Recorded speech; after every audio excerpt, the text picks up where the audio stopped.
Tadi kan sudah beberapa teman sudah cari di materi-materi dari submateri. Jadi mungkin teman-teman sudah ada catat sebagian besar sudah. Jadi dari pemahaman saya di submateri saintifik 1 itu ini pemilihan kata dan terminologi hukum, legal terminologi. Secara garis besarnya itu kalau menurut saya itu ada beberapa hal perlu kita diskusi. Di istilah hukum ini kan namanya istilah, pasti banyak itu istilah-istilah di hukum. Apalagi kan kita menganut hukum Belanda saat ini kan. Jadi banyak istilah-istilah ini mungkin yang buat kebingungan gitu. Itu enak bagus dibahas. Sini di catatan kecil saya lihat di sini dari menurut Sadri ini terminologi hukum itu merupakan himpunan istilah yang berakar dari konsep hukum dalam suatu hukum tersebut tertentu. Nah, jadi itu istilah hukum itu tidak bisa dipakai sembarangan. Karena kalau dipakai sembarangan itu bisa kayak hilang maknanya, bisa terjadi ambiguitas. Itu di materi berapa ada tadi? Baca juga di submateri yang ambiguitas. Jadi tepung materi mungkin agak-agak berkaitan dengan kamu. Jadi ini saat saya baca-baca buku jurnal dari referensi itu ada beberapa contoh saya dapat, termasuk itu akta otentik. Akta otentik itu ini pasti kayak terlintas pas dengar pertama tuh kayak bingung kan, kayak apa tuh, ini apa nih akta otentik nih. Jadi itu sudah makanya istilah hukum tuh harus kita benar-benar paham, apalagi kita kan anak hukum begitu. Di saya baca tuh akta otentik tuh dokumen resmi yang dibuat oleh pejabat umum untuk bukti persidangan. Nah itu kalau semisal salah pemakaian situ bisa berakibat fatal sekali. Setelah saya baca-baca juga tuh buku ini terminologi hukum tuh di negara berkembang sama negara maju berbeda. Di negara maju tuh mereka sama negara berkembang berbeda. Kita Indonesia mesti negara berkembang, bukan negara maju. Di negara maju tuh mereka pakai terminologi rule of law kalau tidak salah. Ini menurut Wolfgang Friedman. Saat saya baca sedikit. Kalau di negara berkembang seperti kita ini banyak terminologinya. Nah karena banyak ini tuh bisa buat ini kurang, bukan saya bilang kurang bagus, tapi ini banyak permasalahan bisa terjadi. Jadi istilah-istilah hukum itu tidak bisa sembarangan dipakai karena itu bisa membuat norma hilang, terus banyak hal lainnya. Pokoknya pakai istilah hukum itu harus itulah, tidak menghilangkan maknanya. Di sini ada teman ada pendapat lain atau? Setuju. Jadi itu kita bisa masuk nanti sedikit di makalah, tapi kita buat bahasa yang lebih profesional lagi, yang lebih pandai. Berarti dia hampir sama dengan materi kedua ya, tentang istilah bahasa asing. Hampir sama. Karena membahas sama istilah pemilihan kata. Penggunaan bahasa dalam hukum. Gambar ini.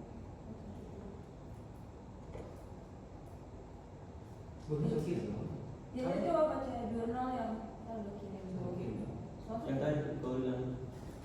Yang ini nih.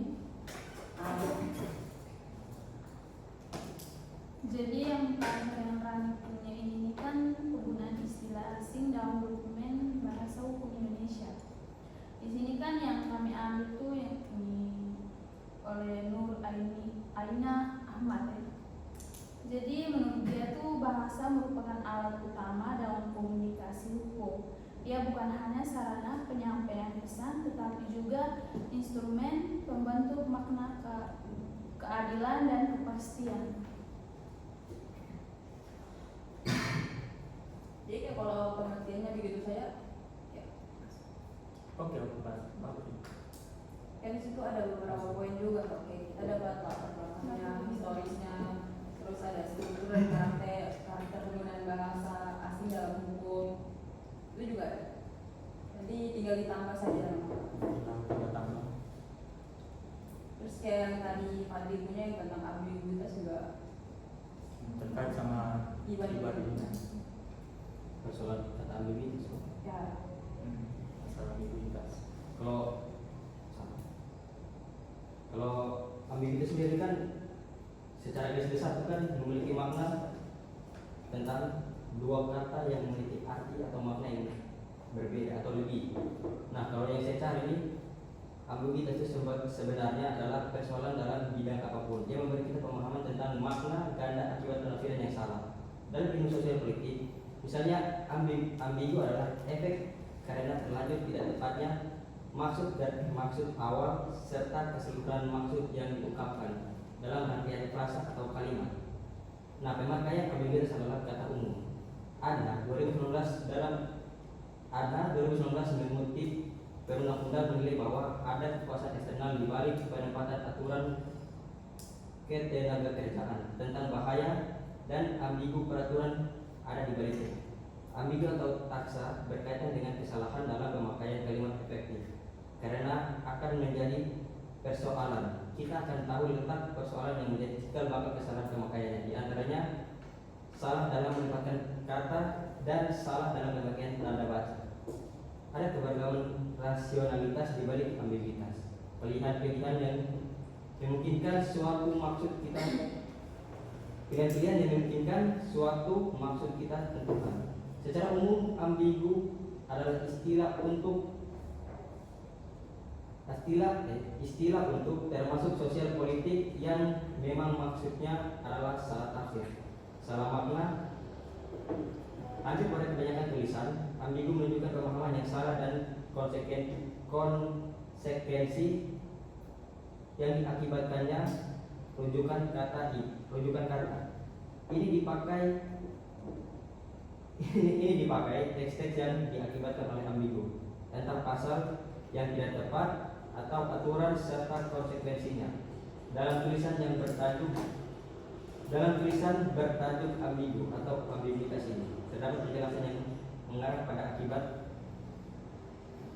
Terdapat tulisan yang mengarah pada akibatnya. Ada keberagaman rasional di balik ambiguitas, pilihan-pilihan yang memungkinkan suatu maksud kita tentukan. Secara umum, ambigu adalah istilah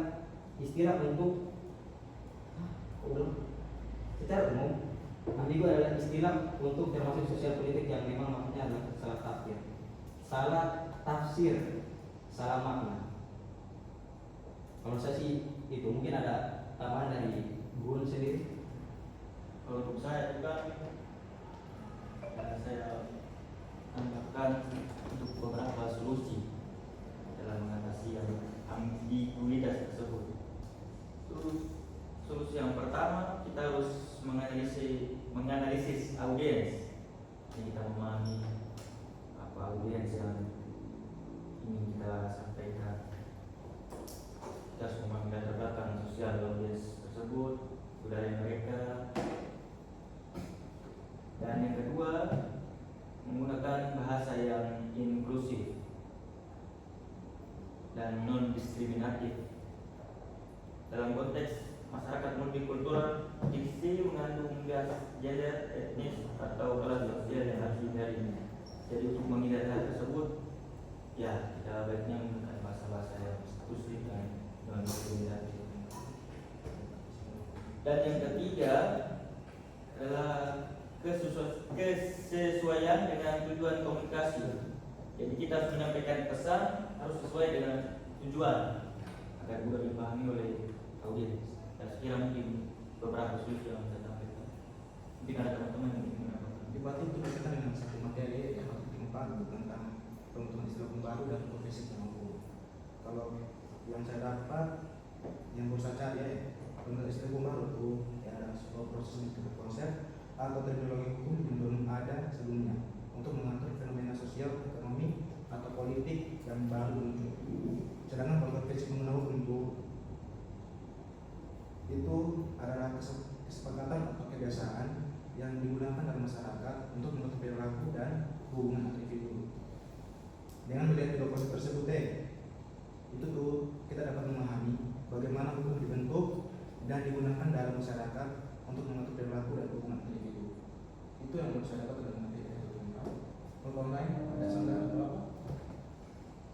Mas, cuman itu di bantunya itu mungkin secara garis besar, secara garis besar ambiguitas itu kayak apa ya? Kalau secara umum, berarti itu kayak kalau bahasa kasarnya nih, bahasa kasarnya mungkin kayak membingungkan. Kayak akar Mengenai masalahnya. makna yang Membingungkan. bukan ini. Secara garis besar. Ya. Dan Dan tahu. Tempat pengertian lebih luas. Satu kan saya ambil dari tadi kan saya coba cari, makanya saya jelaskan secara garis besar ya. Berarti dia kayak kesulitan mencari padanan kata sering yang kali membuat para penyusun rencana. Yes. Ambiguitas. Tapi ini kan kalau secara kita pemahaman ini kan memiliki makna dan arti yang berbeda-beda. Ya.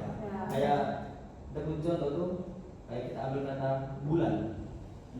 Bulan ini kan ada yang planet, ada yang merujuk pada kalender. Kayak bulan di kalender. Iya kan?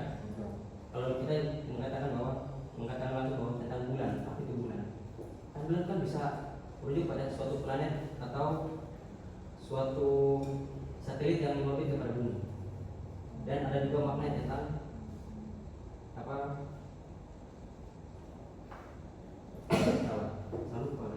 Kalau ada juga makna tentang kalender yang mengatakan bahwa bulan bulan memiliki apa sih saya katakan? Berarti kalau kayak pemilihan kata itu memang harus formal terus biar jelas. Karena kan kayak kita di Bang jelaskan tuh bilang bulan. Ya, Bulan ya. bisa Satu saja kata merujuk tapi ke maknanya berbeda. Nah, jadi itu makanya apa nih pemilihan di saya materi kan pemilihan kata dan legal terminologi itu berarti kita tuh memang harus betul-betulan cari kata yang pas biar tidak terjadi Biar tidak ambiguitas.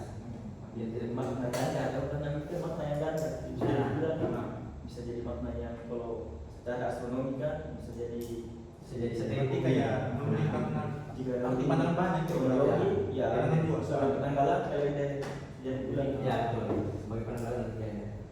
Sebagai contohnya. Apalagi kayak menggunakan istilah asing itu kan kayak katanya sama tapi dengan makna yang beda, itu yang membuat orang-orang kayak bingung.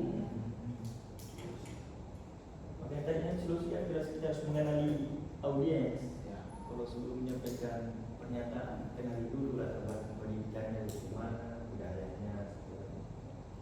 Setiap budaya kan ya berbeda, ya sama. Masih ada tambahan? Mungkin sekilas saja. Kalau secara garis besar, kalau mau yang lebih jelas kan kita bisa buat makalah. Oh, iya. Makalah dan materi kita. Ini cuma pemahaman Poin-poinnya sendiri, saja. pemahaman masing-masing. Jadi teman masih ada tambahan atau sudah pas? Jadi ini saya sudah sedikit-sedikit buat catatan dari beberapa teman. Ini ada pendapat tadi saya sudah tulis secara garis besar. Nanti tinggal tambah sedikit dari beberapa referensi gitu, dari beberapa jurnal, artikel, sama buku. Tapi kan mungkin lebih bagusnya di jurnal karena buku kita masih terbatas ya, kita semester 1. Terus kan kita juga kadang kuliah pagi di perpus tutup jam 2, jadi ini maklum ya, kita ambil di jurnal saja sama artikel. Nah, jadi nanti saya sudah kirim buat Google Drive, teman-teman kirim saja buku Oh, ya. jurnalnya. Situ nanti kita buat ini pakai laptop, besok kita buat makalah. Nah, jadi ini aman. Aman. Jadi ini secara garis besar lah. Ini singkat ya. Ini Ya, agak bisa singkat nanti. di PPT lah. Oh iya, ini bagus dijadikan PPT karena Yang cuma langsung intinya. inti saja. Jadi masalah. Nanti ini saya buat PPT-nya, mungkin kita bisa bagi-bagi tugas juga mengetik nanti teman-teman yang tadi sebutkan itu Materi tadi. kasih agak padat gitu penjelasannya. Oke, karena aman, mungkin untuk diskusinya sampai sini saja. Nah, selanjutnya kita ketemu lagi di buat makalah, mungkin di teman rumah atau di kafe atau di mana. Nanti saya infokan kapan. Oke. Untuk mengakhiri diskusi. Diskusi kita diskusi.